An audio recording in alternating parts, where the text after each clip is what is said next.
Hello guys, मैं रजत गुप्ता स्वागत करता हूँ एक बार फिर आपका अपने यूट्यूब चैनल टेस्ट सोल्वर पर। तो लेकर आए हम एक another video NTPC CVT 2 level 4 की है। ये केवल एक ही शिफ्ट में एग्ज़ाम हुआ था लेवल 4 का, जो कि मेंस का है, सीवीटी 2 का, एनटीपीसी का। तो इसका हम केवल यहाँ पर मैथ्स के जो क्वेश्चन है वो सभी 1 बाय 1 क्वेश्चन करेंगे। ये प्रीवियस ईयर पेपर है, सोल्व बाय रजत गुप्ता। मेरा नाम रजत गुप्ता है और मैं यहाँ पर इसको सोल्व करा रहा हूँ। तो मैथ्स के क्वेश्चन में देखो बहुत ही कैलकुलेटिव क्वेश्चन आया था। ये वाला क्वेश्चन भी कैलकुलेटिव और काफ़ी सारे क्वेश्चन भी इसमें कैलकुलेटिव है। रीजनिंग भी काफ़ी कैलकुलेटिव थी, लेकिन हम यहाँ पे देखेंगे अप्रोच की किस तरीके से क्वेश्चन को बहुत ही कम समय में हम कर सकते थे। तो क्या अप्रोच रहने वाली है, तो देखते हैं पहले क्वेश्चन की तरफ। देखो, पहले क्वेश्चन को हम ध्यान से पढ़ेंगे। राम और दीप्ति में से प्रत्येक ने 8,000 रुपये की राशि 30% चक्रव्याज दर पर 2 वर्ष की अवधि के लिए निवेशित की। राम के लिए ब्याज की गणना वार्षिक चक्रवृद्धि आधार पर की जाती है, जबकि दीप्ति के लिए ब्याज की गणना 8 मासिक चक्रवृद्धि आधार पर की जाती है। 2 वर्ष की अवधि के अंत में दीप्ति को ब्याज के रूप में राम की तुलना में कितनी राशि अधिक प्राप्त होगी। तो क्वेश्चन क्या है, देखो सबसे पहले तो आपको समझ लेना चाहिए, जो भी आपको तरीका है इसमें बनाना आता है तो बहुत अच्छी बात है, नहीं आता तो मैं बताता हूँ। देखो 30% चक्रवृद्धि है, तो ये 2 वर्ष के लिए की जा रही है। ठीक है, राम की कितनी, 30% 2 वर्ष के लिए। ठीक, अभी दीप्ति का कितना है, दीप्ति की प्रतिशत कितना निकालेंगे और कितनी साइकिल होंगी। देखो इसको निकालने के लिए मैं साइकिल साइकिल मान के चलता हूँ। साइकिल का मतलब एक चक्र मान लीजिए, आप ईयरली छोड़ दीजिएगा तो वो ज़्यादा आपके लिए बेनिफिट होगा और बहुत ही अच्छे तरीके से आप इस क्वेश्चन को कर रहे होंगे। किस तरीके से, एक बार समझ लीजिएगा। देखो 2 वर्ष है पक्का, यानी कि 2 वर्ष का मतलब कितना हो गया, 24 मंथ। अब मासिक दे रखा, जितना मासिक दिया पहले तो आप कन्वर्ट कर लो मंथ में। 2 साल है तो 24 मंथ हो गया, 3 होते तो 36 हो जाता। अब जितना मासिक दिया उसको आप डिवाइड कर दीजिए 3, 8 × 3 = 24। तो आपको मिल जाएगा, ये क्या मिल जाएगा भाई साहब, आपको मिल जाएगा साइकिल। ये 3 साइकिल है। ठीक है, आप चाहे इसको ईयरली मान सकते हो, जो भी मान सकते हो मान लीजिएगा। दूसरा, अब हम दर को कैसे कन्वर्ट करेंगे। देखो दर को भी आप इस तरीके से कन्वर्ट कीजिए, बहुत अच्छे तरीके से हो पाएगी। देखो 30% 1 साल की है, 2 साल के लिए करें तो कितनी हो जाएगी, 60। टोटल 60 होगी। अब जो साइकिल है उसको डिवाइड कर दीजिए आप, बहुत अच्छे तरीके से आपकी आ जाएगी 20। तो यहाँ पर आ जाएगी आपकी 20%, ये आ गई। निकालने के बहुत सारे तरीके हैं, जो बहुत मतलब एक तरीके से फॉर्मूला बेस है। तो मुझे ये ज़्यादा अच्छा लगता है तो मैंने आपको ये बताया, और इस तरीके से करोगे तो बहुत अच्छे तरीके से, कभी क्वेश्चन गलत गलत नहीं होगा और कभी भी आपको कैलकुलेशन में कोई प्रॉब्लम नहीं आएगी। बाकी अपने तरीके से भी कर सकते हो। अब इसका मतलब ये हुआ, ये 30% की दर से 2 साल के लिए, ये 20% की दर से 3 साल के लिए, ऐसा ऐसा ही बोल सकते हैं हम इसको। ठीक है, अब जो मेन क्वेश्चन था करने का वो क्या था, अब इन दोनों में अंतर बताना है। तो देखो आप इसको सक्सेसिव परसेंटेज जो चैप्टर होता है परसेंटेज का, उस तरीके से हम करेंगे। देखो 30% की 2 साल में कितना हो जाएगा, 69%। Effective rate 69। दूसरा कितना हो जाएगा, 20% से 3 साल कितनी हो जाएगी, 72.8%। मतलब इसको ब्याज के रूप में 69% मिलेंगे 8,000 का, इसको ब्याज के रूप में 72.8% मिलेंगे ब्याज के रूप में। इन दोनों का अंतर लीजिए, 9 3 12 9 8%। मतलब इसको 3.8% ज़्यादा प्रतिशत ब्याज ज़्यादा प्राप्त होगा। इसका निकाल लीजिए 8। 8 से निकालेंगे तो आपको पता है कितना, 8 8 64, 4 8 24 और 36, 304। 304 रुपये इसका आंसर हो जाने वाला था। ठीक है, लेकिन ये किस तरीके से करा मैं एक बार को बता देता हूँ आपको। देखो 2 साल की आपको पता है, सबको आती है 20 20 प्लस, इस तरीके से 20 × 20 100, तो ये 40 हो जाएगा। और ये कितना हो जाएगा, कटेगा 0 से 0, 0 से 4, 44। अब तीसरे साल की फिर 20 से निकाल लीजिए आप, 44 20, तो यहाँ पे हो जाएगा आपका 8.8, ये हो जाएगा आपका 64। 64 को आप जो 8 4 12 72.8, इस तरीके से हमको करना था। ये सक्सेसिव है। बाकी ये क्वेश्चन था जो हम बहुत ही जल्दी की, बहुत ही अच्छे तरीके से, बहुत ही जल्दी तरीके से कर सकते थे। ये मैंने समझाने में आपको लगा इतना समय, अदरवाइज नहीं तो इसमें इतना नहीं लगना था। ठीक है, नेक्स्ट क्वेश्चन की तरफ चलते हैं। नेक्स्ट क्वेश्चन क्या है देखते हैं। नेक्स्ट क्वेश्चन में कविता ने 4,000 रुपये की धनराशि इतने प्रतिशत की दर से 2 वर्ष के लिए बैंक में जमा कर दी। वर्ष की अवधि के बाद कविता को प्राप्त होने वाला मिश्र धन ज्ञात कीजिए। देखो अभी आप प्रतिशत, जैसे हमने वहाँ किया एक इफेक्टिव रेट, देखो साधारण ब्याज है वहाँ पे, देखो जो ब्याज होता है ब्याज पे ब्याज लगता है, लेकिन यहाँ नहीं है डायरेक्ट। देखो 6 25 6.25, 6.25 का मतलब कितना हो जाएगा, 2 से डिवाइड करेंगे तो कितना हो जाएगा 12.5, यानी कि 12.5% उसको ब्याज के रूप में मिलेगी जितनी उसकी धनराशि थी। और 125 चौक का आपको कितना होता है 500, तो 500 इसका कितना आ जाएगा आपको ब्याज, तो यानी कि मिश्र धन कितना हो जाएगा 4000 और 5 500 4500। आप इसको डायरेक्ट ऐसे कर सकते हैं। बाकी आपको SI वाला फॉर्मूला पता है, PRT 100, इस तरीके से कर सकते हो। पर इस तरीके से मत करना, ये ओरली क्वेश्चन हम ज़्यादा जितने अच्छे करेंगे, बस थोड़ी सी प्रैक्टिस आपको लगेगी शुरू में इस तरीके इस लेवल में पहुंचने के लिए, पर इसी तरीके से एग्जाम निकल पाएगा आपको। अगर इस तरीके से आप करने लगे तो बहुत ही मुश्किल आ जाने वाली है। नेक्स्ट क्वेश्चन की तरफ चलते हैं। एक मेज पर एक कार्यशील घड़ी, ये रीजनिंग का, इसको छोड़ते हैं, ये भी रीजनिंग का है। रुचिरा को एक कार्य 22 दिन में पूरा करना था, हालांकि पहले 10 दिन के दौरान उसने प्रतिदिन कार्य का केवल 1/30 किया। ठीक है, देखो 22 दिन कार्य करना था, 10 दिन उसने कार्य किया, और केवल डेली कितना किया 1/30 कार्य का। रुचिरा को 11वें दिन से प्रतिदिन कितना कार्य करना होगा, प्रतिदिन कितना कार्य करना होगा ताकि कार्य समय पर पूरा हो जाए। ये बोल रहा है प्रतिदिन कितना करना होगा। देखो एक दिन में उसने किया 1/30 टोटल कार्य का, तो एक दिन का कार्य हो गया। 10 दिन उसने कार्य किया, तो 10 दिन का मतलब इतना कार्य किया उसने। अभी कार्य कितना किया उसने, 22 दिन करना था, 10 दिन कर लिया, कितने दिन और बचे, यानी कि 12 दिन और करना है उसको भी कार्य। शेष कार्य कितना बचा, देखो इतना किया, शेष कार्य निकालेंगे, 0 से 0 कैंसिल, 3 1 3 1 2 2/3, यानी कि 2/3 कार्य क्या बचा, शेष बचा। अब इतना कार्य करना है, डेली कितना करना है, ये तो पूरा करना है, 12 दिन का कार्य है। ये कितना दिन का कार्य है, 12 दिन का कार्य कितना है, एक दिन का कार्य कितना होगा, इसको डिवाइड कर देंगे, 2/3 12, 2 6 12, यानी कि 1/18 1/18 इसका आंसर हो जाएगा। नेक्स्ट देखते हैं। देखो एक अप्रोच होती है क्वेश्चन करने की, जो हम बहुत अच्छे तरीके से क्वेश्चन कर सकते हैं। अदरवाइज नहीं तो देखो डिटेल मेथड है, डिटेल मेथड से कोई भी कर जाएगा, लेकिन अच्छा तभी है, अप्रोच बढ़िया तभी है कम समय में जब क्वेश्चन होए आपके और बहुत ही अच्छे तरीके से होए, वो मैटर करता है चीज़ें, वही एग्जाम में हमारा समय बचाता है। और इस बार ऐसा हुआ भी, एनटीपीसी के प्रीवियस पेपर के इसमें पेपर में मेंस में जितने भी हैं CBT2 के, जिसकी अप्रोच अच्छी है वही पेपर पूरे में से पूर कर आया है, अदरवाइज नहीं तो सबके छोटे हैं। देखो इस क्वेश्चन के लिए मैं इसलिए बोल रहा हूँ, यही क्वेश्चन है, अभी पता नहीं किस तरीके से इसको क्वेश्चन करने लग जाएंगे, लेकिन इस तरीके से नहीं करना। मैं देखो सेकंडों में इस क्वेश्चन का आंसर ला दूंगा, लेकिन किस तरीके से कैसे करना है वो ही अप्रोच आपको रखनी है। एक वर्ग का क्षेत्रफल इतना है, वर्ग की प्रत्येक भुजा की माप ज्ञात कीजिए। आप इसमें लग जाओगे क्वेश्चन को करने में, किस तरीके से भाई इसका पता नहीं क्या करोगे, इसको क्वाड्रेटिक क्वेश्चन तोड़ोगे, कॉमन लोगे, ये करोगे वो करोगे, दुनिया भर का काम। भाई एक बताओ, पहले मुझे बताओ स्क्वायर का, यानी कि वर्ग का क्षेत्रफल कितना होता है, A² होता है। मतलब ये देखो भुजा दे रखी है, इनका किसी का भी स्क्वायर करके देख लीजिएगा, आंसर आएगा। एक तो बेस्ट अप्रोच ये हो गई क्वाड्रेटिक क्वेश्चन से बनाने का, तो हमको मिल जाएगा ये आंसर आपका। ठीक है, देखो 2 से 2 कटेगा, 9 9 81 समथिंग आ रहा है, और 9 16, और किसी में आपको नहीं मिलेगा। दूसरी अप्रोच क्या है जो बहुत ही बेस्ट है, x की वैल्यू यहाँ पर रखो 0, तो ये 0 हो गया, ये 0 हो गया, बचा 16। अब देखो 0 रखेंगे, ये पूरा 0 हो जाएगा, 2 1 2, तो इसकी रेडियस सॉरी इसकी जो साइड है कितनी आई 2, इसकी कितनी आई 4, ये भी पूरा 0 हो जाएगा, इसके रखोगे 4 हो जाएगा। इसमें तो कुछ बचा नहीं, इसका भी 2 बचा, इसका भी कुछ नहीं बचा, इसका भी 2 बचा, x की वैल्यू अगर 0 रखें। अब इनका स्क्वायर करो, जिसकी वैल्यू 16 हो जाएगा वो आंसर हो जाएगा। देखो इसी की वैल्यू 16 आ रही है 16, ये आंसर हो गया। तो देखो एक अप्रोच होती है क्वेश्चन को किस तरीके से करना, अदरवाइज नहीं तो मेथड तो डिटेल मेथड से बहुत आपको मिल जाएंगे, यूट्यूब पे मिल जाएंगे आपको करने के लिए, और आप भी कर लोगे इस तरीके, कोई मैटर नहीं करता। लेकिन जो हमें अगर एग्जाम निकालना है तो आपको इस तरीके से जाना होगा, यही एक बेस्ट अप्रोच होती है। और जितने भी मैंने क्वेश्चन कराए हैं बेस्ट अप्रोच से कराए हैं, डिस्क्रिप्शन में लिंक है, और मैं बोलता हूँ आपको सारे देख लेने चाहिए, हर लेवल के, लेवल 6 के, लेवल 5 के, 4 के, जितने भी हैं सबके देख लीजिएगा। 3 और 2 की भी आएगी जल्दी, उसके भी देख लीजिएगा। और आप अगर ग्रुप डी की एग्जाम की तैयारी करो तो डेफिनेटली देखिए, क्योंकि अब टीचर्स ने पैटर्न बदल दिया है बिल्कुल, वो वाली बात नहीं रही पहले वाली कि बहुत ईजी क्वेश्चन आ जाते थे। नेक्स्ट क्वेश्चन की तरफ चलते हैं।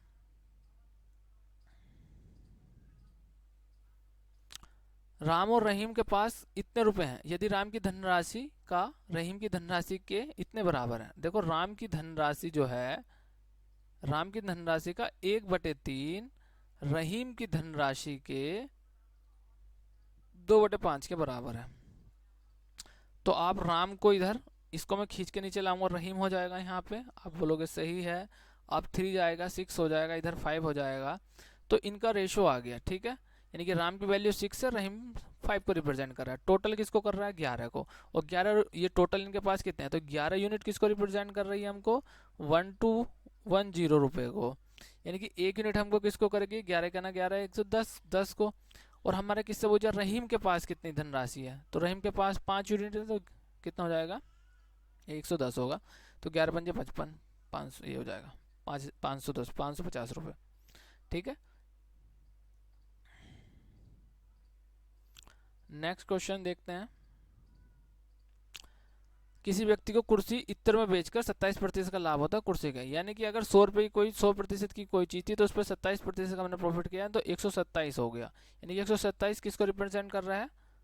2858.7। अभी देखो मैं इसको भी एक 1% किसको रिप्रेजेंट करेगा? 127। अभी 100 की वैल्यू आपको निकालनी है 100% की। 100% यहाँ भी मल्टीप्लाई करेंगे तो यहाँ भी करेंगे, 100% की वैल्यू निकल जाएगी। अभी देखो सबसे पहले मैं आपको बताता हूँ कि किस तरीके से हमें क्वेश्चन करना है। ऑप्शन भी देखने होते हैं हमको, ऑप्शन भी देखने होते हैं किस तरीके से। देखो ये क्वेश्चन देख लीजिएगा आप, ये दोस्त ये है ऑप्शन, ध्यान से देख लीजिएगा आप। अभी एक बात बताइए, आप इसमें करूँगा तो ये तो 7 हट जाएगा, 77 रह जाएगा। देखो 7 का टेबल एक बार जाएगा लास्ट में, इतना तो डेफिनेटली है। 0 तो जाएगा नहीं, कहीं दिख रहा है, एक ही जाएगा। तो 7 ही का ना 7, यानी कि यूनिट डिजिट तो है, इकाई का अंक तो 7 आ जाने वाला है। और लास्ट में जब यहाँ पे हम कर रहे हैं तो कितना आएगा? 2 बार जाएगा डेफिनेटली। और सब में दिख भी रहा है कि 2 है, तो 2 का तो जाएगा, यानी कि शुरू में 2 होगा और लास्ट में 1 होगा। तो ये ऑप्शन तो आपके कट गए।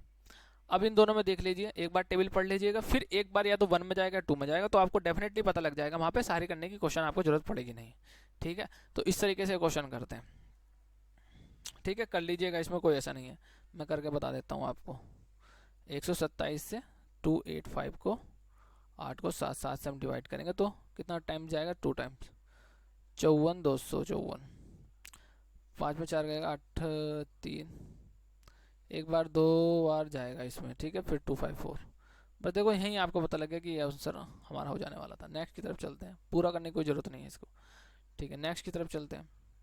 महत्तम समावर्तक HCF, ठीक है, हाईएस्ट कॉमन फैक्टर, x के अंकों का योगफल, इसका देखो इन दोनों का क्या लीजिएगा आप? इन दोनों का आप क्या लीजिए? डिफरेंस ले लीजिएगा। डिफरेंस निकाल के आप कर सकते हैं इस क्वेश्चन को। फिर जो मल्टीपल आएगा उसका देख लीजिए, जो भी होगा वो इस तरीके से कर सकते हैं। देखिए कैसे करते हैं। इन दोनों का इसका डिफरेंस लीजिए, फिर इसका इससे लीजिए, और फिर इसका इससे लीजिए डिफरेंस। देखो यहाँ पे मैं ले लेता हूँ 2244 का डिफरेंस 1683। डायरेक्ट भी कर सकते थे आप। 1, 14 में 60 गए 6, यहाँ 11 में 6 गए 5, ठीक है, 561। आई थिंक यही हो जाने वाला है, लग रहा है। चलो देखते हैं और क्या है। 50 49 को हम लिखेंगे 2244, 5 0 8 2। अच्छा एक चीज़ और देखो, अभी आपको और चीज़ें इसकी निकालने की ज़रूरत नहीं है। इसकी देखो 49 की 1683 की निकालने की कोई आवश्यकता नहीं है, क्योंकि वो इन दोनों का सम ही आएगा यहाँ पे। और इन दोनों का सम डेफिनेटली जो होगा वो निकलेगा, जो भी कटेगा, जो इससे कटेगा इसको कटेगा, उन दोनों के सम को भी इसको काट रहा होगा। तो ये चीज़ें निकालने की कोई आवश्यकता रहती नहीं, केवल 2 से हम काम चला सकते हैं। लेकिन मुझे अब देखो, या तो मैं इसका फैक्टर करता हूँ, किस चीज़ को मिनिमाइज करूँ, फिर उसको काटूँ। लेकिन मुझे दिख रहा है, देखो अगर मैं इसको 5 बार टेबल कर रहा हूँ, 5 टाइम्स मल्टीप्लाई कर रहा हूँ, तो ये जा रहा है पूरा 5 का ना 5, 5 छंग 30, 5 पंजे 25, 3 28। तो ये इसका HCF हो जाने वाला। अब इसको सम कर दीजिए इसके अंकों का, यही तो बुझा है। तो 5 और 1 6 6 12, 12 इसका आंसर आ गया। चलो नेक्स्ट करते हैं।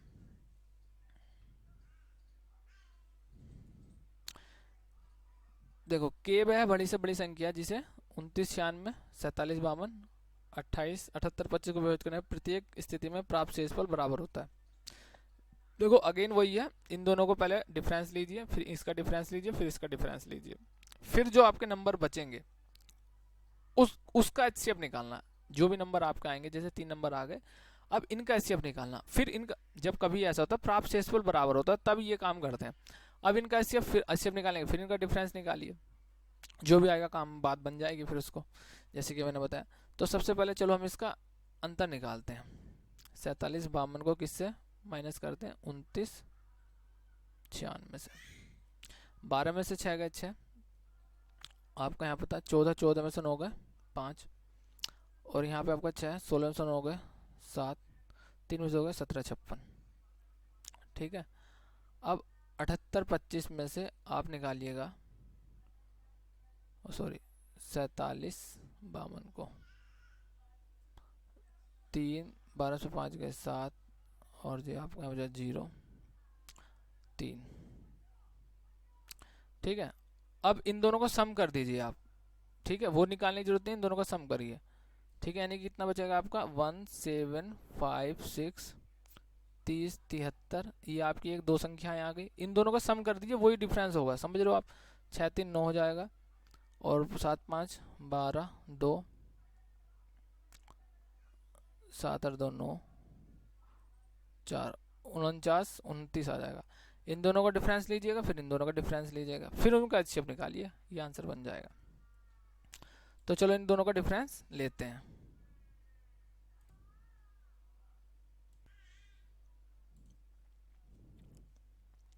देखो इनको जब मैं करूँगा तो निकाल दीजिएगा, 16 में से 3 के 7, 1 13 17, और इसको निकालेंगे।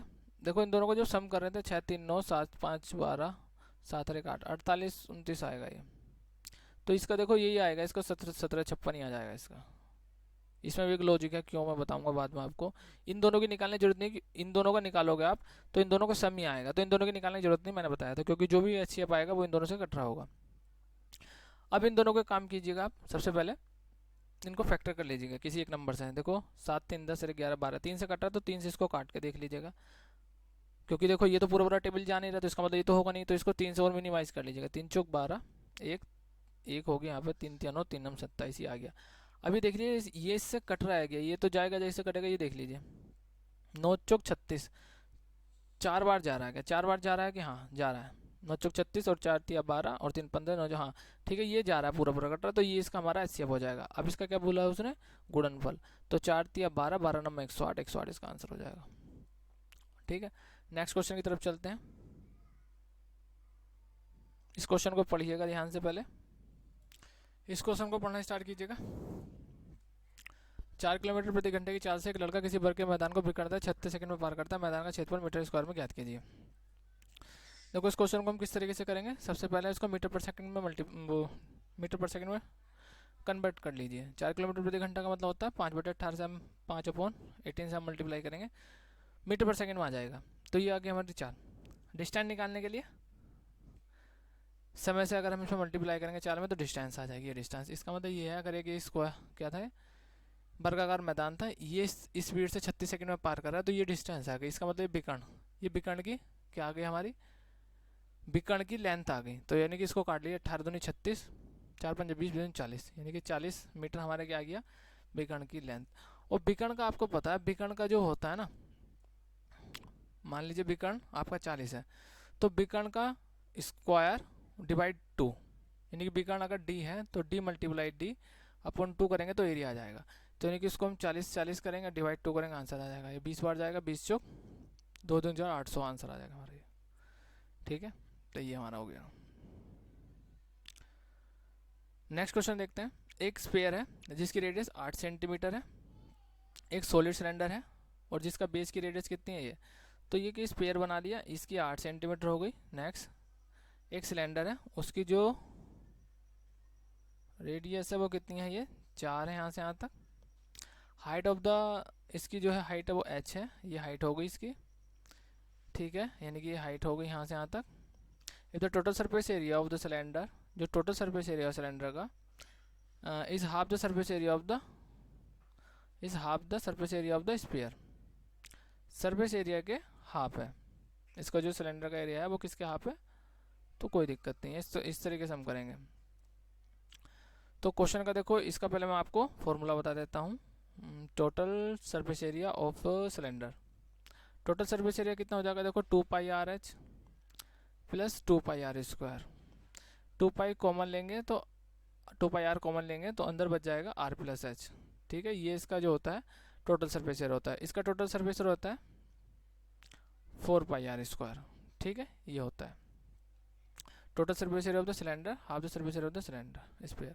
ठीक है, ये होता है। तो इसको बस हम वैल्यू में पुट रखेंगे और आंसर लाएंगे। वैल्यू को पुट करते हैं।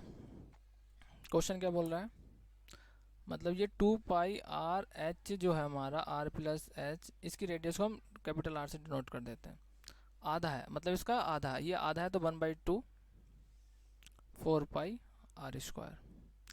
देखो 2 से 2 टाइम्स गया तो 2 पाई, ये 2 पाई से 2 पाई कैंसिल हो जाएगा। ये 4 है यहाँ पर और ये 4 है इसकी, ये एच निकालनी है। और ये हमारा आर कितनी है,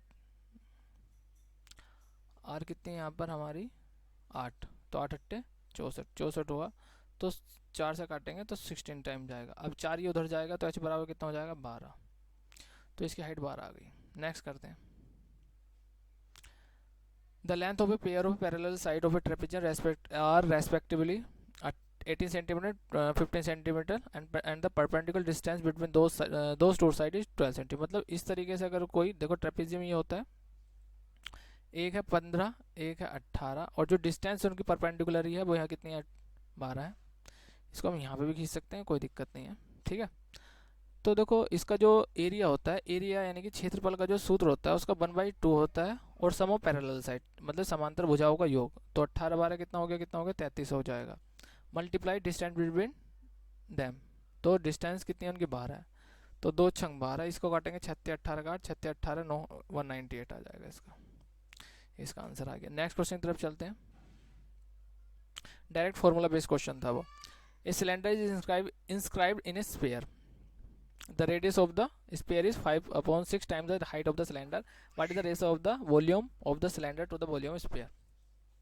देखो एक सिलेंडर है, इज इंस्क्राइब्ड, मतलब मैं हिंदी में इसको बता देता हूँ। जो सिलेंडर है मैं बता देता हूँ किस तरीके से, एक स्फीयर है और उसके अंदर जो हमारा एक ये इस तरीके से ये चीज़ें यहाँ पे हैं। ठीक है, इस तरीके से बना है।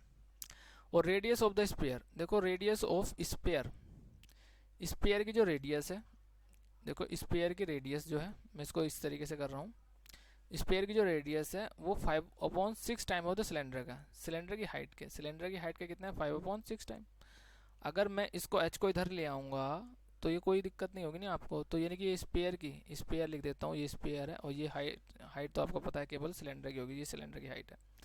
तो ये 5 है तो ये कितनी है 6 है सिलेंडर की, यानी कि ये तो होगी हमारी यहाँ से यहाँ तक 6, इसमें कोई इशू नहीं है। सिलेंडर की रेडियस होगी 5, यानी कि अगर मैं इसको इस तरीके से लूँ तो ये डायमीटर हो जाएगा, डायमीटर हो जाएगा, ये कितना हो जाएगा डायमीटर 10, यहाँ से यहाँ तक 5 है तो पूरा डायमीटर 10 हो जाएगा। तो आपको बताया ये क्या लग गया आपको, ये आपका लग गया ट्रिपलेट 10 6 8 हो जाएगी, यानी कि इसकी जो रेडियस है कितनी आ जाएगी 4 आ जाएगी। सिलेंडर की रेडियस कितनी आ जाएगी 4 आ जाएगी। अब जो भी निकालना, what is the ratio of the volume of the cylinder, cylinder का वॉल्यूम कितना होता है पाई आर स्क्वायर एच, और इसका जो आपका क्या होता है to the volume of the sphere, sphere का जो होगा 4/3 पाई, कैपिटल आर से डिनोट कर रहा हूँ इसको मैं। तो देखो पाई से पाई कट जाएगा, आर स्क्वायर रखिए, आर इसकी कितनी हो जाएगी 4, तो 4 चौक 16 लिख रहा हूँ डायरेक्ट, और इसकी 6 हो जाएगी, 6 लिख रहा हूँ डायरेक्ट एच, 4/3 लिख ले रहा हूँ, और आर इसकी कितनी है हमारी 5, तो 125 लिख रहा हूँ डायरेक्ट। देखो 4 से कट गया 4 चौक 16, 6 चौक 24, 24 या 72, 3 इधर जाएगा तो मल्टीप्लाई तो 72 125 इसका आंसर है। देखिए कौन सा ऑप्शन में यही है। नेक्स्ट देखते हैं, ये मैथ्स का क्वेश्चन है, लगभग निकटतम मान ज्ञात करना है। देखो इसको मैं 6 लिख सकता हूँ, इसको 15/95 को 16 लिख सकता हूँ, इसको 3/95 तो इसको मैं 4 लिख सकता हूँ, इसको प्लस है, इसका 2.9 है तो 3 लिख सकता हूँ, अप्रोक्सीमेशन में इसका आंसर चाहिए, इसको मैं 7 लिख सकता हूँ। देखो 7 से 21 हो गया, 4 चौक 16 हो गया, 6 हो गया, 6 21 से 27 23 आ गया इसका आंसर। कुछ नहीं था इसमें, तो मतलब 10 लेस देन ए गिवन नंबर के, हिंदी में भी इसको मैं बता देता हूँ। देखो यहाँ पे थोड़ी सी मिस्टेक हुई है शायद, कुछ क्वेश्चन हिंदी में कुछ इंग्लिश में है, कोई दिक्कत नहीं है। 10 लेस देन ए गिवन नंबर के, यानी कि के से एक संख्या 10 है तो मैं इसको 10 मान लिया, के से 10 कम है तो ये हो गया पहले। दूसरा बोल रहा है 10 मोर देन ए गिवन नंबर के से 10 ज़्यादा है तो आप 10 इस तरीके से लिख लीजिएगा। फिर आप कह रहे हैं and 38 more than the given number के, ओके ये हो गया हमारा 38 हो गया। Are in the continued proportion, मतलब सतत अनुपात में है, तो फाइंड द वैल्यू ऑफ, ये दो, ये मतलब कि एक संख्या के से 10 छोटी है, ये बोल रहे हैं यहाँ पर एक संख्या दी गई संख्या के से 10 ज़्यादा है और दी गई संख्या 38 ज़्यादा है, तो जो गिवन नंबर ये है, तो ये तीनों जो प्राप्त हो रही है संख्या है वो सतत अनुपात में है, समानुपात में है, तो इस तरीके से हमको के की वैल्यू निकालनी है। तो जब मैं आपको बता दूं, जब x by Z continued proportion में होते हैं, यानी कि सतत समानुपात में होते हैं, सतत समानुपात में, तो ये x रेशो बाई जेड, इसका मतलब ये बनेगा आपको बाई स्क्वायर एक्स जेड, ये बनता है, यानी कि बीच के स्क्वायर का इन दोनों की मल्टीप्लाई। तो आप डायरेक्ट कर सकते हो इसको, यानी कि के प्लस 10, लेकिन मैं आपसे बता देता हूँ पहली आप ऑप्शन से जाइएगा इस तरीके से क्वेश्चन को, नहीं तो अगेन इसमें क्वाड्रेटिक क्वेश्चन बनेगी और फिर आपको बहुत ज़्यादा समय लग जाएगा और हो सकता है आप 3 मिनट 2 मिनट लगा के इस क्वेश्चन को स्किप करके फिर नेक्स्ट क्वेश्चन पे जाएं। तो उससे बेटर है या तो इसको स्किप कीजिएगा, बाद में कीजिएगा, या फिर इसको ऑप्शन से कीजिएगा, जो क्वाड्रेटिक क्वेश्चन नहीं बनेगी आपको डायरेक्ट इसका आंसर आ जाएगा। ठीक है, तो देखो 1 बाई 1 मैं ऑप्शन ले लेता हूँ। ठीक है, कोई सा भी ऑप्शन ले लीजिए आप। देखो 40 में लूँगा तो यहाँ पे 30 हो जाएगा, यहाँ पे कितना हो जाएगा 50 हो जाएगा, यहाँ पे कितना हो जाएगा 4 से 78 हो जाएगा। तो इसका स्क्वायर इन दोनों की मल्टीप्लाई के बराबर है, देखो नहीं है, 3 अट्ठे 24 आ रहा है, तो ये तो देखो होना नहीं है। समझ पा रहा हूँ मैं क्या बोलना चाह रहा हूँ, मतलब कि ये इस बीच का स्क्वायर इन दोनों की मल्टीप्लाई, तो देखो 3 अट्ठे 24, तो 2 जीरो तो आने, तो ये पहला कट गया। अब लेता हूँ 70, तो यहाँ पे 60 आएगा, यहाँ पे 80 आएगा और 60 98 सॉरी 108 आ जाएगा। अगेन फिर देखो इन दोनों का स्क्वायर 64, 2 जीरो 6 48, इसमें भी जीरो नहीं आ रहा तो ये भी कट गया। 60 देखता हूँ, ये 50 आ रहा है, 50 के बाद मेरा यहाँ पे 70 आएगा और यहाँ पे फिर मेरा अगेन कितना आएगा 98।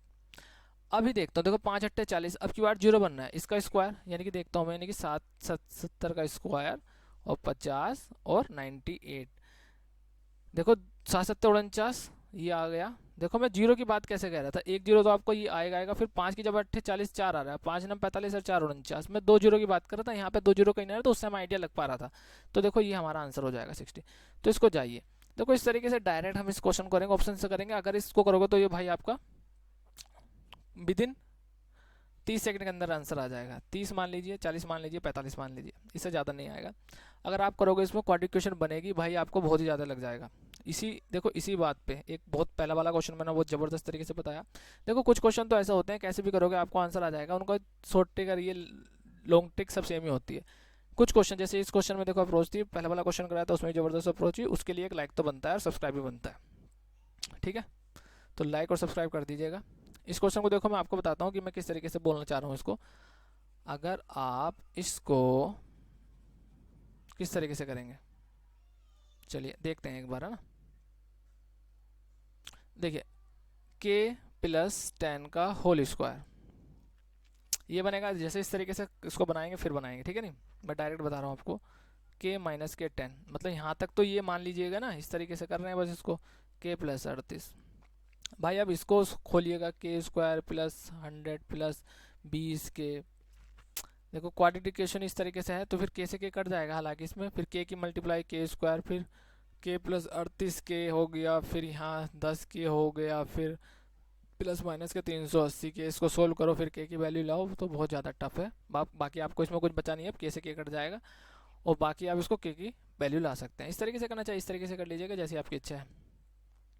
नेक्स्ट क्वेश्चन देखते हैं। एक निश्चित काम को करने के लिए ए बी सी की क्षमताओं का अनुपात 3:5 है। देखो क्षमताएं भी हैं, दक्षता भी होता है कभी कभी, लेकिन जब हम ये आप देखते हैं कोई भी मॉक टेस्ट लगाते हैं किसी का प्रीवियस ईयर मतलब कि जब किसी वेबसाइट पर लगाते हो बड़ी जो टेस्ट सीरीज वाली है, तो वहाँ पे दक्ष कर देते हैं, तो कोई दिक्कत नहीं है। 3 यहाँ पे 5 है, यहाँ पर 8 है, यानी कि ए की 3 है, बी की हमारी 5 है, सी की हमारी 8 है। एक साथ काम करते हुए इस काम को कितने दिन में कर सकते हैं, 15 दिन में कर सकते हैं। मतलब देखो ये यहाँ पे दक्षाएं, मतलब कि इनकी जो एफिशिएंसी है, तो इसका मतलब क्या है, काम कर रहे हैं भाई, एक दिन में वो 3 यूनिट काम करे 5, तो अब सबको काम को ऐड करो, यानी कि एक दिन में कितना काम करें, 5 3 8 8 16, तो ये 16 काम कर रहे हैं एक दिन में, तो टोटल काम कितना हो जाएगा, 15 दिन में कर रहे हैं, 15 15 225, 15 240 इसका आंसर आ जाएगा। यानी कि टोटल वर्ग जो हो गया हमारा कितना हो गया, वो 240 हमारा ये हो गया। अब बोल रहा वो, अभी क्या बोल रहा है, इसको साफ करो। ए बी एक साथ करते हुए 12 दिन तक काम करने के बाद छोड़ देते हैं, यानी कि ए और बी, ए बी का मतलब कितना हो गया, ये हो गया ना 8, ए और बी 8 हो गया। 8 कितने दिन कर रहे हैं, 12 दिन, 12 अट्ठे 96, यानी कि देखो 8 8 है, 12 दिन तक काम किया। ए और बी एक दिन में 8 काम करे, 12 दिन में 96 करेंगे, तो 96 माइनस कर दीजिएगा इसका, तो यहाँ पे बचेगा 4, 13 में से 9 गए 4, और यहाँ पर 144। अब काम करने के बाद छोड़ देते हैं, शेष काम सी करता है। अब सी आ गया, सी आया, तो सी कितने दिन, देखो सी कितने दिन में करेगा, इसे डिवाइड कर दीजिए, तो 18 अट्ठे 144 होता है, तो 18 आंसर आ जाएगा। नेक्स्ट देखते हैं, 10 और 22 के बीच सभी अभाज्य संख्याओं का माध्य, यानी कि एवरेज पूछ रहा है कितना होगा। देखो 11 होगा, 12 नहीं होगा, 13 होगा, 14 15 नहीं होंगे, 16 भी नहीं होगा, 17 होगा, 19 होगा, 21 नहीं होगा, 22 है। फिर इसका देखो दो तरीके, इनको जोड़ दिए 21 और इनका एवरेज निकालना, 1 2 3 4, 11 19 कितना हो गया, 30 30 60 हो गया, यानी कि इन दोनों को जोड़ेंगे तो 30, इन दोनों को जोड़े 30 30 60, 1 2 3 4, 4 से करेंगे तो 15 चौका 60, 15 इसका आंसर आ गया। नेक्स्ट देखते हैं, सरल करना है, इसको कर लीजिएगा, कोई इसमें भारी काम नहीं, लेकिन चलो कर देते हैं। 63 हो गया यहाँ पर, फिर प्लस 3 अट्ठे 24 हो गया, यहाँ पर 3 हो गया, ये ब्रैकेट को हमने सोल्व कर लिया। इसको देखते हैं, 9 चौक 36 हो गया, प्लस 8 नम 72 हो गया, 36 और 9 45 हो गया, डिवाइड करेंगे, इसको जोड़ दें 73 और 24, 4 3 7 और 24, यानी 63 63 24 90 90 हो गया, और 45 से इसको काटेंगे 2 टाइम्स जाएगा, 2 आंसर आ गया इसका। देखो तो बहुत इजी क्वेश्चन है, यहाँ से निकाल सकते हैं। एन वह छोटी से छोटी संख्या जिसे 15 25 35 40 और 42 से विभाजित करने पर प्रत्येक स्थिति में शेषफल 1 प्राप्त होता है। एन 231 से विभाज्य है, तो एन के अंकों का योग ज्ञात कीजिए। योग क्या होगा, देखो बहुत सारे, इसको पहले हम इसका एलसीएम लेते हैं, इसको लीजिएगा। चलो देखो मैं डायरेक्ट यहाँ से ले लूँ क्या, चलो इधर लिख लेता हूँ, 15 और 25 और 35, देखो इसके 40 42। देखो एक तो तरीका है इसके, जो सबसे कॉमन बड़े बड़े मैक्सिमम फैक्टर है वो लीजिएगा, उसका उससे आ जाएगा। या दूसरा तरीका क्या है, देखो जो बहुत ही ईजी है और एक बेसिक वाला बच्चा भी समझ सकता है, तो उसको करते हैं। देखो इसको पहले 5 से काट दीजिएगा, जो दिख रहा है 5 से 15, 5 पंजे 25, 5 सत्ते 35, 5 अट्ठे 40 और 42 कटेगा नहीं 5 से। अब जो जो किसी टेबल में आ रहा है उसको काट दीजिएगा, नहीं आ रहा किसी के, देखो 3 इसके टेबल में आ रहा है, 3 21 चौथे 3 42, तो इसको काट दीजिए, इसकी कोई वैल्यू नहीं है। 7 छंग 42, इसकी भी कोई वैल्यू नहीं है, 7 छंग भी इसके टेबल में आ रहा, इसलिए इसको नहीं रखेंगे हम। अब ये देख लीजिएगा, इसमें अभी 2 आ रहा है, 2 से काट लीजिए, 5 रह जाएगा, 2 चौका 8 21। अब कोई सा किसी के टेबल में आ रहा है, बस इतना हो गया, तो 5 चौक 20 तो यहाँ हो गया, 5 चौक 20 और 10 10, और 20 और 10 200 ये हो गया, और 21 और बचा, 21 दूनी 42, यानी कि 42 तो इसका आंसर आ गया एलसीएम। अब 4200 का मतलब वो कह रहा है वो संख्या कैसे एन से विभाज्य है, सॉरी 1 प्राप्त होता है और एन 2 से कहते हैं, हाँ तो ये संख्या मैं मान लेता हूँ, इसको के मान लेता हूँ +1, ये संख्याएं हैं, ठीक है, जो 271, जो मतलब कि बोल रहा है ना एक शेषफल प्राप्त होता है, तो ये शेषफल ये हो गया, फिर 271 से विभाज्य, तो 271 में ऐसे लिख लेता हूँ। ये क्वेश्चन है इसका सेम। अब इसको इससे पहले डिवाइड कीजिए इसका, ठीक है, तो करते हैं। वैसे देखो अधिकतर जो वैल्यू होती है 1 2 3 इस तरीके की होती है इसमें, ठीक है, फिर भी रखते हैं। चलो एक 271 को डिवाइड करते हैं, 271 से डिवाइड करते हैं 4 2 0 को, तो ये कितनी बार जाएगा, 4 से ज़्यादा हो जाएगा, एक बार जाएगा, 9 11 में 7 गए 4, 3 में से 49 0। देखो 2 पंजे 10, 3 पंजे 15, तो 3 5 से डिवाइड करके देखिए, 5 ही ना 5, 5 7 35 का 5 हासिल लगा 3, 5 दूनी 10, 10 3 13, हाँ सही है। चलो और यहाँ बचा 5 और 8 में से 5 गए 3 1 135, हाँ और थोड़ी ना कुछ, हाँ 135 है। अब इसका मतलब ये हो गया, जो संख्या है वो 135 के प्लस 1 किससे डिवाइड होना चाहिए, 271 से। अभी देखो वैल्यू रखो, 1 रखेंगे तो 136 हो जाएगा, 2 रखेंगे तो 270 हो जाएगा। देखो यहाँ पे के की वैल्यू पहले 1 रखेंगे फिर 2 रखेंगे, तो 1 से तो नहीं हो रहा सेटिस्फाइड, 2 रखेंगे तो 270 हो गया, प्लस 1 271, और 271 से 271 जाएगा यानी कि 2 वैल्यू, यानी कि 8400 प्लस 1, 8400 तो क्या है, सॉरी एक जीरो रहेगा, एन के अंकों का योग 8 4 12 1 13, 13 आंसर आ जाएगा। कभी कभी ये दहाई का सैकड़े का अंक बूझ लेता है, कभी दहाई का इस तरीके से बूझ लेता है कभी कभी क्वेश्चन में, तो ये क्वेश्चन था। चलो नेक्स्ट देखते हैं।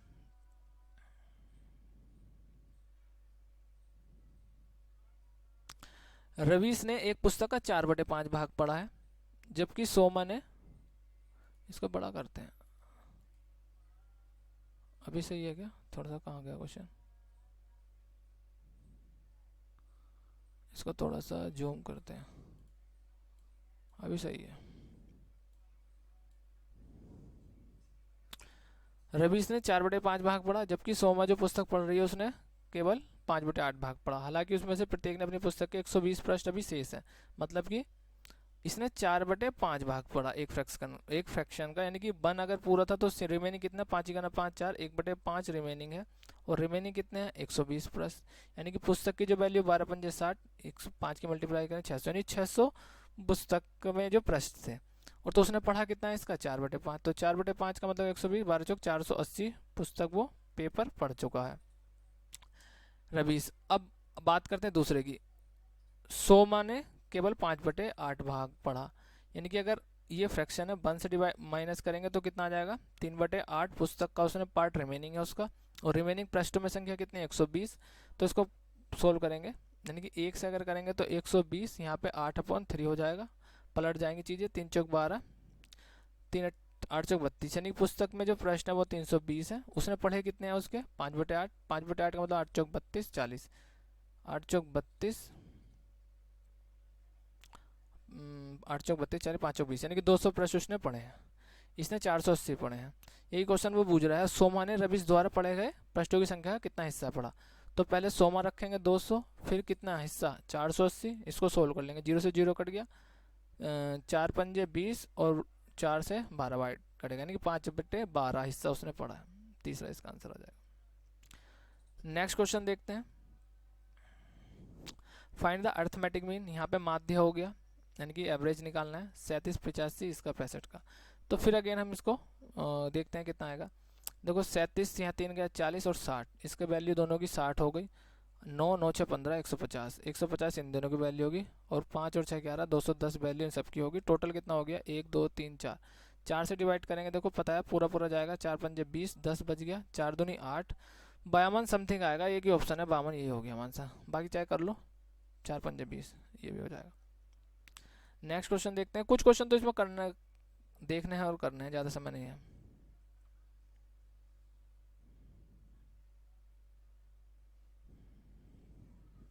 इस क्वेश्चन को देख लीजिएगा, कर लीजिएगा आप, कोई इतना इसमें भारी है नहीं, सोल्व करते चले जाना है, कर लीजिएगा इसको। नेक्स्ट देखते हैं, क्षेत्रफल ज्ञात, अच्छा कुछ और है, ये भी रीजनिंग का है। साइन थीटा कितना देखा 4/5, देखो साइन थीटा मैं आपको बता देता हूँ, ये क्वेश्चन होता है, ये अगर परपेंडिकुलर है, ये साइन थीटा, ये अगर थीटा है तो ये परपेंडिकुलर है, ये परपेंडिकुलर है, ये बेस हो जाता है, और ये हाइपोटेनियस होता है। साइन थीटा के लिए 4/5 ये हो जाता है, और ये 3 हो जाता है, ट्रिपलेट बन जाता है इसमें, यानी कि साइन थीटा मैं आपको बता देता हूँ, यानी साइन थीटा जो होता है वो होता है परपेंडिकुलर अपॉन हाइपोटेनियस, ठीक है। तो इस तरीके से 4 और ये 5 हो जाएगा, जब इसको हम करेंगे सोल्व तो 3 आ जाएगा, ठीक है। तो ये क्वेश्चन हो गया, अभी इसकी वैल्यू निकालनी है, तो डायरेक्ट मैं यहाँ पे कर रहा हूँ इसको, देखो 3 टेन थीटा की वैल्यू बताता हूँ, टेन थीटा होती है 4/3 परपेंडिकुलर अपॉन बेस, तो यहाँ मैं डायरेक्ट वैल्यू रख रहा हूँ 4/3, 5 कोसेक थीटा की वैल्यू होती है 3/5, यानी कि बेस अपॉन हाइपोटेनियस, तो 3/5 हो जाएगी। ऐसी 3 है, सेक थीटा देखो हो जाएगा कोस का उल्टा, यानी कि इसका उल्टा, क्योंकि कोसेक होता सेक होता 1/cos, तो यानी कि हो जाएगा 5/3, 4 कोट होता 10 का उल्टा, यानी कि 4/3 है 3/4 हो जाएगा, बस सोल्व करेंगे। 3 से 3 कैंसिल, 5 से 5 कैंसिल, 4 में से 3 गया, 1 बचा। 3 से 3 कैंसिल, 4 से 4 कैंसिल, 5 में से 3 गए, 2 बचे। तो आपका 1/2 आंसर आ गया। इसको इस तरीके से करना था। ये भी इस तरीके से क्वेश्चन है, कुछ नहीं है इसमें। बोर्ड मार्क्स के क्वेश्चन बहुत हैं, 4 क्वेश्चन तो बोर्ड मार्क्स के हैं, तो ये भी हो जाएगा, कोई दिक्कत नहीं है, कर लेना इसको। ए बी सी एक काम को 12, 16, 24 दिनों में पूरा करते हैं। बी सी ने 4 दिन तक काम किया, फिर सी ने काम छोड़कर चला गया, जिसके स्थान पर ए गया। शेष काम कितने दिनों में पूरा होगा? क्वेश्चन ये है। देखो सबसे पहले मैं लिख लेता हूँ ए, और फिर मैं लिखता हूँ बी, फिर मैं लिखता हूँ सी। इसको ये 12 है, ये हमारा 16 है, ये हमारा 24 है, इसका दिन है। इस तरीके से मैं एलसीएम लूँगा, 48 आ जाएगा। 12 चौक 48, 16 ते 48, 24 दूनी 48 ही आ गया। इनकी एफिशिएंसी आ गई, मतलब क्षमताओं का रेशो आ गया। 4 दिन एक दिन में 4 काम करता है, बी 3 काम करता है, सी 2 काम करता है। इसका मतलब ये है, जैसे सभी को पता है, बी सी ने 4 दिन तक काम करा, यानी कि इन दोनों ने 4 दिन तक, यानी 1, 3 और 2 5 काम डेली करते थे। 4 दिन तक 20 काम किया, यानी कि 48 में से जब मैं 20 माइनस करूंगा तो मेरा काम कितना रह जाएगा? 28 काम रह जाएगा। 28 काम मेरा रिमेनिंग है। अभी बोल रहा है शेष काम कितने दिनों में पूरा होगा। फिर सी काम छोड़कर चला गया, सी चला गया भाई, बी बचा बस।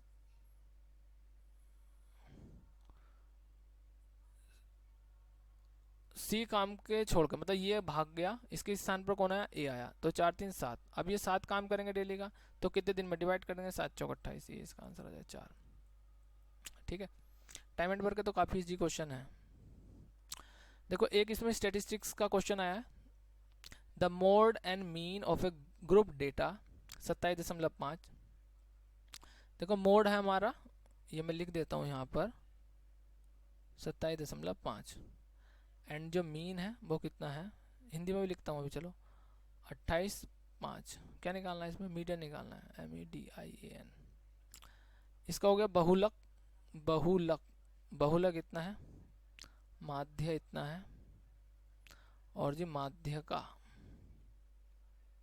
ये निकालनी है। जो फॉर्मूला होता है मैं लिख देता हूँ, 3 माध्य का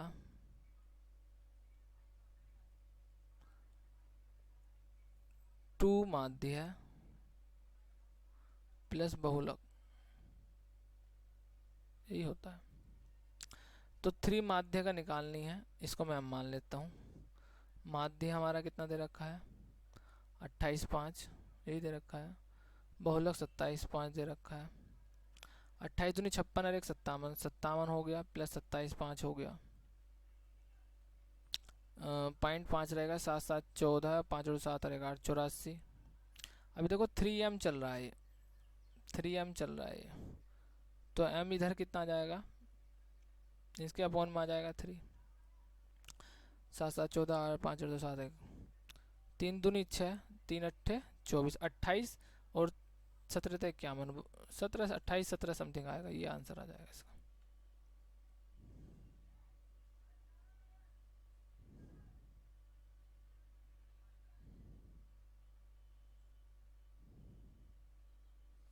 find the total surface area of cone if its slant height is 32 and diameter of its base is. देखो ये दे रखा है, एक कोन है, शंकु जिसको बोलते हैं, शंकु की जो त्रिज्या ऊंचाई वो 32 दे रखी है, यानी कि, और ये इस तरीके से परपेंडिकुलर, और जो बेस का जो डायमीटर 48 दे रखा है, यानी कि ये 24 हो गया यहाँ से यहाँ तक। ठीक है, ये 24 है, 24 है ये। देखो 8 चौक 32, 8 ते 24, तो क्या बुझा है इसमें? 48 32 24। चलो इसको करते हैं फिर क्वेश्चन को। हाइपोटेसिस पहले से हमको इसको निकालनी पड़ेगी, क्या बुझा? Total surface area. तो टोटल सरफेस एरिया तो पाई आर स्क्वायर और पाई आर एल, इस तरीके से निकलेगा। पाई कॉमन लेंगे, आर कॉमन लेंगे, तो आर प्लस एल रह जाएगा 22/7। आर की वैल्यू कितना हो जाएगा? 24 दे रखी है, और यहाँ पे कितना हो जाएगा? 24 प्लस एल की वैल्यू दे रखी है 32। हाइट निकालने की कोई आवश्यकता नहीं है अगर इसने टोटल सरफेस एरिया पूछता है, नहीं कुल पृष्ठीय क्षेत्रफल अगर पूछा है, तो टोटल सरफेस एरिया का मतलब कुल पृष्ठ। अब इसको सोल्व कर लीजिए, 22/7 24, देखो 24, 4 और 2 6, 2 3 5 56, 7 से इसको काटेंगे, 8 टाइम जाएगा 8 56। अब देखना देखो मैं 22 को क्या लिख सकता हूँ यहाँ पे, अगर मैं देखो समझो कैलकुलेशन का करने का आसान तरीका किस तरीके से कर सकते हैं हम। 24 8 11 मल्टीप्लाई 2 और 2 इसमें 48 कर दूँ, फिर यहाँ 8 कर दो चलेगा। 8 8 64 का 4 हासिल लगे 6, 8 चौक 32 32 और 6 38 384 11। अभी तुम्हें पता है 11 की जब मल्टीप्लाई करते हैं तो लास्ट की डिजिट तो ये रहती है, फिर इसमें ऐड हो जाता है 8 4 12 का 2 हासिल लगा 1, फिर 8 और 3 11 12 का 2 हासिल लगा 1 और 3 और 1 4, ये आता है। तो इस तरीके से आप कर सकते हैं इसको बैलेंस 24, बाकी अपने तरीके से आप कैलकुलेशन कर सकते हैं इसको। नेक्स्ट करते हैं। यदि कोई व्यक्ति अपनी सामान्य चाल से, देखो चाल जो होती है, स्पीड जो होती है, यानी कि चाल जो होती है वो इन्वर्सली व्युत्क्रमानुपाती होती है समय के। तो ये सामान्य चाल का मतलब कि अगर उसकी 8 चाल थी तो अपना किस चाल से चल रहा है, 7 से, तो समय उसको कितना लगेगा, इसका उल्टा हो जाएगा। देखो समय कितने का 7 है और यहाँ पे 8 लगेगा। ये स्पीड का रेशो है, ये टाइम का रेशो है। तो बोल रहा है अपने कार्यालय सामान्य समय से 20 मिनट लेट पहुंचता। देखो कितने लेट पहुंचा समय में, 1 यूनिट। 1 यूनिट किसके बराबर है, 20 के। और यहाँ पे हमें टोटल कितना समय लग रहा है उसको, 7 यूनिट। तो यहाँ पे कितने लग रहा होगा, 140 मिनट लग रहा होगा। यहाँ पे उसको 160 लग रहा होगा। इस तरीके से क्वेश्चन करते हैं, 140 हो जाएगा।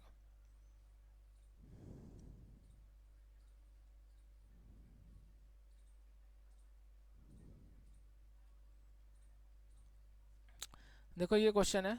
अब तो देखो इसमें 4 है डेसिमल के बाद, इसमें भी 4 है डेसिमल के बाद, इसमें भी 4 डिजिट है, इसमें भी 4 है। तो सबसे पहले 4 कर लीजिएगा, अदरवाइज नहीं तो आप कंफ्यूज हो जाओगे। जीरो की कोई वैल्यू नहीं होती यहाँ पे लगाने के बाद। अब इसको सोल्व किएगा तो आंसर आ जाएगा। देखो इसमें कुछ है नहीं, पहले प्लस प्लस वाले ऐड कर लीजिए आप, ठीक है। देखो ये प्लस का, ये प्लस का, ये प्लस का, ये प्लस का, सबको ऐड कीजिएगा। फिर जो भी आएगा, जो भी बड़ा होगा उसमें से माइनस कर दीजिएगा। ये होगा तो इसमें से कर दीजिएगा, आंसर आ जाएगा। तो इसमें कोई इतनी बड़ी रॉकेट साइंस है नहीं, ये भी कर लीजिएगा। नेक्स्ट देखते हैं। 8 पेनों को 75 रुपये बेचने पर देखो एक दुकानदार को 25% की हानि होती है। देखो 75 रुपये में कितने पेन बेच रहा है, 8 पेन। समझ रहे हो क्वेश्चन को, 25% की हानि हो रही है। तो खुद समझ में आ गया होगा आपको कि 100 रुपये का बेच रहा है, इसका मतलब 100 रुपये का कॉस्ट प्राइस है। सबसे पहले हम इसका कॉस्ट प्राइस निकालते हैं। तो 24 का लाभ प्राप्त करने के लिए उसे 372 रुपये में कितने, देखो 72 रुपये यहाँ चल रहा है, तो मैं यहाँ पे ही चलता चलूंगा इसको। तो पहले मैं इसका, ये है हमारा selling price, SP selling price है मुझे, यानी कि विक्रय मूल्य। मुझे इसका क्या निकालना है, कॉस्ट प्राइस। तो कॉस्ट प्राइस कैसे निकालते हैं आप, 75 है, 24 75 का 75 रिप्रेजेंट करेंगे, या इस तरीके से कर सकते हैं 175, ठीक है। तो ये कॉस्ट प्राइस चल रहा है भाई। अब ये कॉस्ट प्राइस आ गया 75 से 75 100, यानी कि 100 रुपये में उसने कितने खरीदे थे, 8। 25% की हानि, तभी उसने 75 के बेचे, इतना आ गया। अब 124 रुपये, सुन लीजिए। 25% को हम कैसे लिख सकते हैं, जो बच्चा नहीं समझ पा रहा होगा, 1/4, यानी कि ये क्रय मूल्य होगा, ये क्या हो गया हमारा, लॉस हो गया। तो एसपी कितना हो जाएगा, यानी विक्रय मूल्य 4 माइनस के 1 यूनिट, यानी कि 3, यानी कि 3 यूनिट 25 को रिप्रेजेंट कर रहा है। तो वो इस तरीके से भी कर सकते हैं बच्चे, यानी 3 यूनिट 75 को रिप्रेजेंट कर रहा है, तो 1 यूनिट किसको करेगा, 25 को, 4 यूनिट करेगा 100 को। ऐसे भी कर सकते हैं कुछ बच्चे, लेकिन ऐसे भी जा सकते हैं, ये ज़्यादा ईजी है, ठीक है। तो इतना आ गया क्वेश्चन।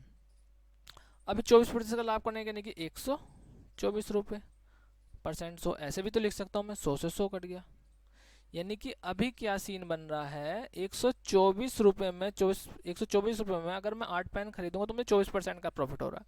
लेकिन पूछ रहा है 72 372 का, यानी कि इसका 3 टाइम्स, इसका 3 टाइम्स कितना हो गया, 372। इसके 3 से मल्टीप्लाई करूंगा तो 372 हो जाएगा। तो इसमें भी 3 से मल्टीप्लाई करूंगा तो 24 हो जाएगा, यानी कि 372 रुपये में कितना बचेगा, 24। तो इसका आंसर हो गया। ऐसा करना था इसका क्वेश्चन, ठीक है।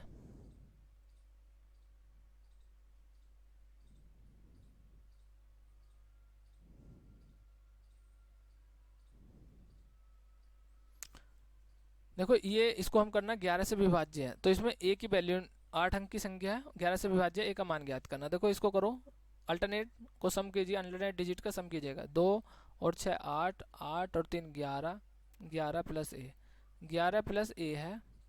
और इसको कर लिया 5 और 1 6, 6 6 और 9 15, 15 4 19, यानी कि एक का तो 19 है, एक का इसको माइनस करूँगा, देखो कितना होगा। अगर मैं यहाँ पे कितना कर दूँ, इसकी वैल्यू में कितना कर दूँ, 8, तो 11 8 19 हो जाएगा, 19 19 के 0 बच जाएगा। तो तभी सब संख्या डिवाइड होती है ना 11 से, वो तो पता है हमको। तो इसका वैल्यू कितना हो जाएगा, 8 हो जाएगा। नेक्स्ट क्वेश्चन की तरफ चलते हैं। ख़त्म हो गए सब। 102 क्वेश्चन है। 50 किलोमीटर प्रति घंटा से 50 किलोमीटर प्रति घंटा, एक व्यक्ति 50 किलोमीटर प्रति घंटा, एक के किलोमीटर प्रति घंटा और 25 किलोमीटर प्रति घंटा की चाल से क्रम से 250 किलोमीटर चलता है। के से स्पीड से 120 किलोमीटर चलता है और 25 किलोमीटर प्रति घंटे स्पीड से 50 किलोमीटर चलता है। पूरी यात्रा में उसकी औसत चाल 42 है। तो के का मान देखो। औसत देखो, जो एवरेज स्पीड होती है वो टोटल कुल दूरी होती है, कुल दूरी बटे कुल समय, ये तो होता है। औसत चाल जो होती है, औसत चाल जो होती है ये तो होती है। तो सबसे पहले आपको टोटल दूरी कितनी है, 150 और 120 को जोड़ेंगे 200, 370 आएगा। 370 और 50 को जोड़ेंगे तो 420 आ जाएगा, यानी कि 420 टोटल दूरी है हमारी। अभी कुल समय देखो, इससे इसको डिवाइड करते चले जाए। जब मैं 50 किलोमीटर 1 घंटे 50 चल रही है तो 250 कितने चलेगी, 5 घंटे में। दूसरा 120 चल रही है के, देखो इसका नहीं पता, तो इसको मैं अगर इससे डिवाइड दूंगा 120 को के से, तो मेरा घंटे आएंगे वो मुझे पता नहीं है, तो मैं इस तरीके से लिख सकता हूँ। ये 25 किलोमीटर प्रति घंटा, तो 50 कितने में चलेगी, दो घंटे में। तो कुल दूरी कुल समय हो गया, और टोटल का जो है 42 है, क्योंकि एवरेज चाल यही है। अब इसको सोल्व करते हैं। देखो 42 से ये पूरा कट रहा है 10 टाइम्स, यानी कि ऊपर तो हो गया 10। अब मैं इसे इधर ले जा सकता हूँ, तो ये दोनों तो जुड़ जाएंगे यहाँ पे 7, तो 7 प्लस कितना हो जाएगा 120 अपॉन के। अभी 7 इधर जाएगा तो कितना हो जाएगा, 3 रह जाएगा, यहाँ पे रह जाएगा 120 के। अभी 3 से कटेगा 40 टाइम, यानी कि के इधर जाएगा तो के बराबर के 40 आ जाएगा, यानी कि 40 हमारा आंसर हो जाएगा। एक आयत का विकर्ण 53 है और 1260 उसका क्षेत्रफल है। आयत का परिमाप ज्ञात करना है। देखो विकर्ण का जो फॉर्मूला होता है एल स्क्वायर बी स्क्वायर। अगर कोई ये रेक्टेंगल है तो ये एल है, ये बी है और ये डायगोनल है, तो ये तुम्हें पता है एक राइट एंगल ट्राइंगल समकोण त्रिभुज बन गया। तो L square plus B square हो गया, यानी कितना हो गया 53 का स्क्वायर, ये हो जाएगा। दूसरा एल इंटू बी कितना है 1260 है। आप क्वेश्चन को सोल्व कीजिए जरा। देखो मैं इसको ऐसे लिख सकता हूँ, एल प्लस बी का whole square, L square plus B square plus 2LB। ठीक। अच्छा ये मुझको एल प्लस बी अभी निकालना है, कोई नहीं, इसको हम इस तरीके से करेंगे। L square plus B square 53 का स्क्वायर, 53 का स्क्वायर इतना हो जाएगा 2809 हो जाएगा। बताऊंगा किस तरीके से कभी वीडियो में कि किस तरीके से आएगा। अदरवाइज आप ऐसे भी कर सकते हैं, 53 को ऐसे लिखिए, फॉर्मूले भी हैं, शॉर्ट ट्रिक भी है, कर सकते हो आप। और इसको 09 लिखिए, इसको 25 लिखिए और इसको दोनों की मल्टीप्लाई कीजिए, 5 से 15 फिर डबल कर दीजिए, 30 हो जाएगा। इसको ऐसे लिखिए 9 0 28 0 9, आप ऐसे भी कर सकते हैं। तो देखो ये इस तरीके से जाओगे तो ऐसा नहीं है कि बहुत समय लगने वाला। अगर आप ठीक ठाक चलोगे, अच्छे क्वेश्चन को, जी क्वेश्चन को जल्दी खत्म करोगे तो इतना कोई ज़्यादा समय है नहीं, इस तरीके से कर सकते हो। क्योंकि हर चीज़ में शॉर्ट ट्रिक ज़्यादा जरूरी भी नहीं है कि हर क्वेश्चन में शॉर्ट ट्रिक लगाओगे तभी आप क्वालिफाई कर पाओगे कोई पेपर, ऐसा भी कुछ नहीं होता। बहुत सारे क्वेश्चन लॉन्ग ट्रिक से भी कभी कभी करने पड़ते हैं, नहीं आते तो 2809 इसका आ गया, 2809 प्लस 2 है। एल बी की वैल्यू देखो 1260 है। अब इसका मतलब इसको 2809 देखो 12 दूनी 24, 25 60, 25 20 आ जाएगा। 0 2 6 12 का 2 हासिल लगा, 12 दूनी 24 25 25 20 आ गया। अब इसको जोड़ दीजिए, 9 है, ये 2 है, 8 5 13 का 3 हासिल लगा 1, 2 2 4 53 29 है।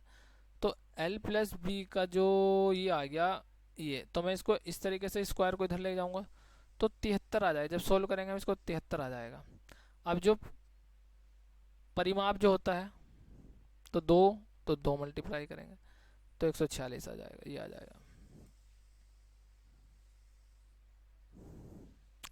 कृतिका ने निधि को 25% वार्षिक ब्याज की दर से 64 रुपये 1 वर्ष के लिए उधार दिए, जिस पर ब्याज की गणना अर्धवार्षिक चक्रवृद्धि आधार पर की जाती है।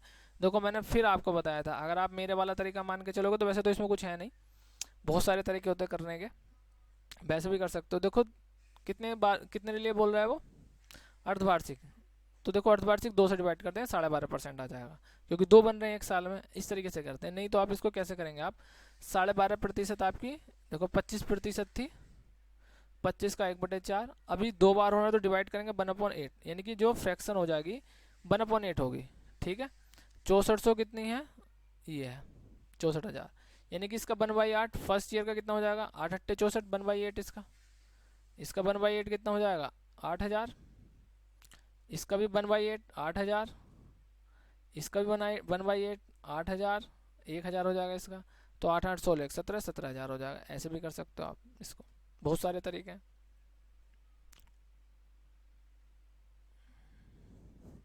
एक संख्या में इतने जोड़ने पर वह इतनी हो जाती है, वह संख्या ज्ञात कीजिए। देखो 23/3 में बोल रहा है वो एक संख्या मैंने x जोड़ी तो वो कितनी हो जा रही है, 25 और 6 हो जा रही है। तो x है ये उधर जाएगी, 25/6 में से मैं माइनस कितना करूँगा, 23/3 को, यानी कि ये कितना हो जाएगा, 46 हो जाएगा। इसका एलसीएम लेके कर लेना अब, 6 हो गया, ये तो 25 ही रहेगी, 3 दूनी 6 2 दूनी 46, 46 तो कितना गया x, यहाँ पे सोल्व करेंगे, 6 में से 5 गया 1 और 4 में तो हो गया 2, 21/6, यानी कि 3 से कटेगा, 3 7 21, 3 दूनी 6, वो भी माइनस के, तो कितना आ जाएगा, माइनस के 7/2 आंसर इसका आ जाएगा। नेक्स्ट देखते हैं, क्वेश्चन लगभग खत्म हो चुके हैं। उस समद्विबाहु त्रिभुज का क्षेत्रफल ज्ञात कीजिए जिसकी आधार 54 सेंटीमीटर है। मैं बना देता हूँ, वो ये बोल रहा है ये कितना है, 54 है, एंड उसकी जो प्रत्येक भुजा है वो 45 है, ये 45 है, ये दोनों बराबर हैं। मैं यहाँ से एक परपेंडिकुलर गिराता हूँ, तो मेरी यहाँ से यहाँ तक कितनी हो जाएगी, ये 27 हो जाएगी, यहाँ से 27 हो जाएगी, ये 27 हो जाएगी। अभी देखो इसमें, अब मैं ये मेरा बन गया एक 45 27, 9 9 पंजे 45, यानी कि 5 और 9 मल्टीप्लाई करूँगा, 9 3 ये बन रहा है, यानी कि 9 में तो सब में मल्टीप्लाई हो रही है, और आपको पता है 5 है 3 है, ट्रिपलेट बनना है 4 आ जाएगा, तो ये कितना हो जाएगा 36, ये कितना हो जाएगा यहाँ पर 36, समझ में आई बात। अब ये कितना हो गया, जो किसी भी त्रिभुज का क्षेत्रफल होता है 1/2 बेस इंटू हाइट, बेस किसका इतना 54 है, हाइट कितनी आ गई इसकी 36 आ गई, इस तरीके से कर सकते हैं। देखो 2 से इसको काटूंगा, 18 टाइम्स जाएगा, 18 की 54 से मल्टीप्लाई करेगा, देखो 8 चौक 32, 2 है, एक यूनिट डिजिट यही है मिल रहा है। बाकी क्वेश्चन करोगे पूरा तो भी आंसर आ जाएगा। अच्छा देखो ये बहुत अच्छे क्वेश्चन है इसके रीजनिंग के, अगर आपको लगता है ये क्वेश्चन कराने तो कमेंट करके बताइएगा, मैं इसके रीजनिंग के भी सारे क्वेश्चन आपको कराऊंगा बहुत अच्छे तरीके से, आपको पता लगेगा कि हाँ जो बड़ी बड़ी पजल्स हैं वो किस तरीके से हमने की बहुत कम समय में, और किस तरीके से हम इसको कर सकते थे। हालांकि ये देखने में बड़ी हैं, लेकिन जब इसको हम सोल्व करने बैठेंगे तो बहुत ही जल्दी तरीके से सोल्व हो रही हैं, कोई ज़्यादा इसमें कॉम्प्लिकेशन नहीं है। अगर आपको लगता है कराना है तो प्लीज़ कमेंट कीजिएगा, मैं पक्का इसकी एक सीरीज लेकर आऊँगा, जितने भी एनटीपीसी के सारे CBT2 हैं सबकी पजल कराऊंगा।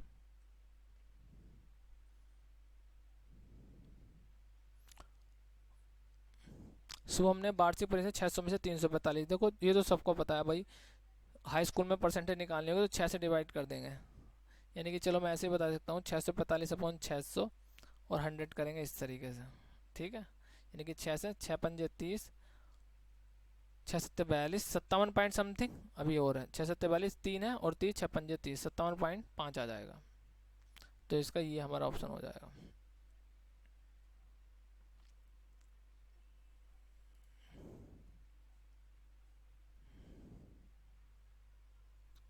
आई थिंक ख़त्म है सब। अब एक क्वेश्चन है ये देख लेते हैं, बार ग्राफ 2 वर्ष के 2 कंपनियां AB के द्वारा विभिन्न मदों पर किए गए हजारों को दर्शाती है, ये देखना है।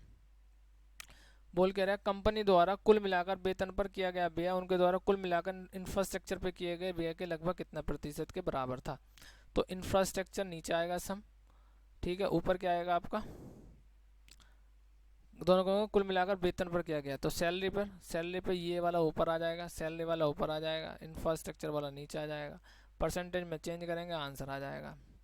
तो दोनों को मिलाकर पहले जोड़ लीजिए, देखो मैं यहाँ पर लिख देता हूँ, दिख नहीं रहा है यहाँ पर सही से, 51 17 है, 47 52 है, इसको करोगे आप 7 8 2 9, 5 और 1 6, 7 और 1 8 9, इतना जो उन्होंने सैलरी पर टोटल खर्च किया। इंफ्रास्ट्रक्चर पे कितना किया देखते हैं, इंफ्रास्ट्रक्चर ये हो गया आपका, यहाँ पर लिख देता हूँ 73 10, सॉरी ये 5 5 9 8 5 5 9 8, 8 है 10 है 9 है 12 908, यानी कि अब हम इसको करेंगे 9869 12908। अच्छा, इसको परसेंटेज में कन्वर्ट कीजिए। देखो कैलकुलेशन थोड़ी ज़्यादा है, लेकिन मैंने आपको बताया कैलकुलेशन तो बात की चीज़ है। परसेंटेज में कन्वर्ट करने के लिए पहले इसके आप ऑप्शन देखिएगा क्या है। 57 है, 29 है, 95। भाई बहुत दूर दूर है। अप्रोक्सीमेशन दबा के लगेगा, अप्रोक्सीमेशन दबा के लगेगा। चलो अप्रोक्सीमेशन देखते हैं किस तरीके से लगाते हैं आज। इस क्वेश्चन पे 9 है भाई, 12908। अच्छा एक बार बताइएगा आप, ये 13,000 है, मान लीजिए 12,900 कुछ है, ये 8 है। मैं इसको 10 मान लेता हूँ, 10,000 अप्रोक्स, इसको 13,000 मान लेता हूँ, ठीक है। मुझे मान के चलिए क्योंकि इसमें बहुत दूर दूर तक है। तो क्या ये 95% है इसका? 57 आधा है, इसका क्या आधा है? ये आधा 50% है? नहीं, कभी नहीं हो सकता 50%। 1/3 तो कभी नहीं हो सकता। तो ये इस तरीके से क्वेश्चन होते हैं। अभी क्या ये 95% 90% भी नहीं है, तो ये कौन सा बचा हमारा? 76 है। देखो दिख भी रहा है कि थोड़ा सा पास में, तो 76 है, यानी कि 3/4। समझ रहे हो? 9 से काटे 3 3 9, 3 चौक 12, 3/4, ठीक है ना। तो इसका मतलब क्या है? 3/4 के आसपास है। तो इसका मतलब ये 75 76 के आसपास है। तो इसका इस तरीके से करना। बाकी देखो करोगे तो कैलकुलेशन में समय लगेगा, बाकी और कुछ है नहीं। तो आज की वीडियो में तो केवल इतना ही था। अगर आपको किसी और चीज़ का सॉल्यूशन चाहिए तो कमेंट में ज़रूर बताइएगा, मैं कराने की कोशिश करूँगा जल्द से जल्द। और आपको कोई शॉर्ट ट्रिक पसंद आई हो, कोई तरीका पसंद आया तो ज़रूर लाइक कीजिएगा, कमेंट भी कीजिएगा। तब तक के लिए अब नेक्स्ट वीडियो में मिलते हैं। तब तक के लिए विदा लेते हैं। Okay bye, thank you.